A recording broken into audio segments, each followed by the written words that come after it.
Um dos colaboradores do nosso site, Carlos José Marques da Costa Branco, o sobrenome não é mera coincidência, marido há 31 anos, não sei até quando vai aguentar minhas loucuras, professor de coração, já na profissão há mais de 30 anos, 32 anos, engenheiro civil, com pós-graduação e doutorado pela USP São Carlos. Obrigada por participar com a gente desse site, colaborando com a gente. Você.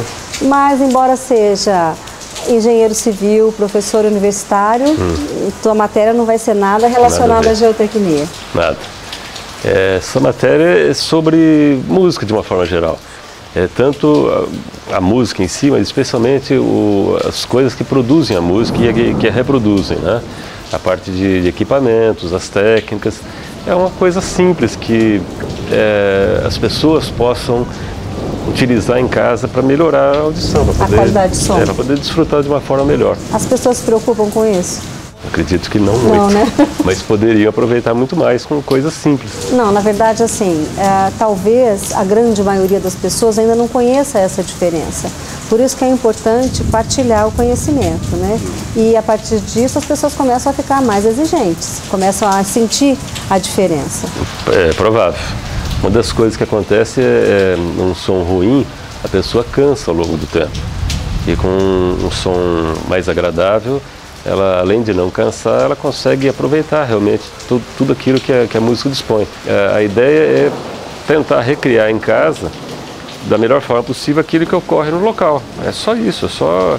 Mas como manter esse padrão? Porque ao longo da história a gente viu que não só os músicos, os estilos, mas também os instrumentos sofreram bastante transformação. Como adaptar tudo isso para obter esse som equilibrado? Nem sempre o som é equilibrado. Você vai reproduzir o que acontece exatamente em algum show, você tem vontade de chorar, né? Essa é a questão. Deve reproduzir os shows bons. Existem shows mal executados, né? mal sonorizados. Tem que ser o som bom. A ideia é pegar todo o timbre dos equipamentos, dos instrumentos, né? A essência da música e a ambiência, enfim, evitar as reverberações. Todo excesso na música vira realmente um excesso. De alguma forma é como uma maquiagem. Se você exagerar, fica uma coisa horrorosa. E existe uma tendência natural das pessoas exagerarem um pouco, exagerarem grave, agudo, volume muito alto. Isso não quer dizer que eu ouça baixo, mas tudo tem sua característica, de acordo com a possibilidade com o tipo de música. O que é preciso para ter um bom som em casa, por exemplo? Um home que tenha medidas certas? O que é necessário para ter um som razoável? Aí nós já estamos entrando numa coisa um pouquinho mais sofisticada, mas uma das coisas é ter uma sala com ambiente adequado, em termos, para começar, de tamanho e de proporção entre largura, altura e comprimento, né? Porque se você não tiver isso, tiver alguns múltiplos dessas medidas, começa a dar reverberação. A onda vai, bate no lugar, volta e você, sem perceber, fica dando quase que um eco e é desagradável. A pessoa não consegue resolver isso adequadamente. Mas hoje a maioria das pessoas mora em apartamento que não tem grandes dimensões. Como ter uma qualidade de som boa? Que tipo de equipamento é preciso ter? Na verdade, não precisa ter uma sala de grandes dimensões, precisa ter de dimensões adequadas. Quando você não tem aquelas das dimensões ideais, você resolve parte do problema, melhora bastante, trabalhando, por exemplo, às vezes com cortina, com tapete, até com alguns outros instrumentos relativamente simples de fazer, absorvedores de sons graves, por exemplo, né? E esse tipo de equipamento, na minha opinião, o mais simples possível em termos de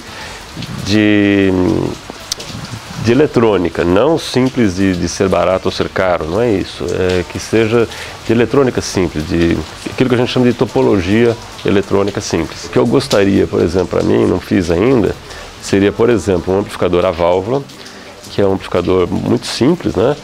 O circuito é bastante simples, a válvula é uma coisa antiga, mas ela responde mais linearmente do que o transistor, por exemplo. E na parte de pré, eu gostaria de ter um pré-passivo, que até pretendo fazer um dia. Um pré-passivo é um pré que basicamente não tem circuito nenhum. É só isso, é o mais simples possível, praticamente direto. Melhor do que isso é assistir ao vivo, sempre. Sempre, né? Claro. Claro. Então, o que é a música? A música em si para você, o que representa? A música é uma das expressões mais inteligentes do ser humano. Nenhum outro animal consegue fazer música como o ser humano fez. Ele descobriu na natureza materiais que podiam vibrar e emitir sons, e ele conseguiu tanto aproveitar essas vibrações, criou uma escrita, criou uma escala, criou uma combinação de sons. Ele foi descobrindo ao longo do tempo coisa que existe na natureza, ele só foi tirando proveito, desfrutando. Assim como o ser humano consegue, por exemplo, fazer poesia, fazer outras formas de expressão, eu acho que a música, nesse aspecto, ela é bastante criativa, talvez uma das mais, que além de ela misturar a parte da poesia, da combinação de uma expressão verbal, consegue musicalizar isso, consegue colocar sons, enfim, combinar. Nessa primeira fase do site você vai falar sobre música e coisas ligadas à música e tal.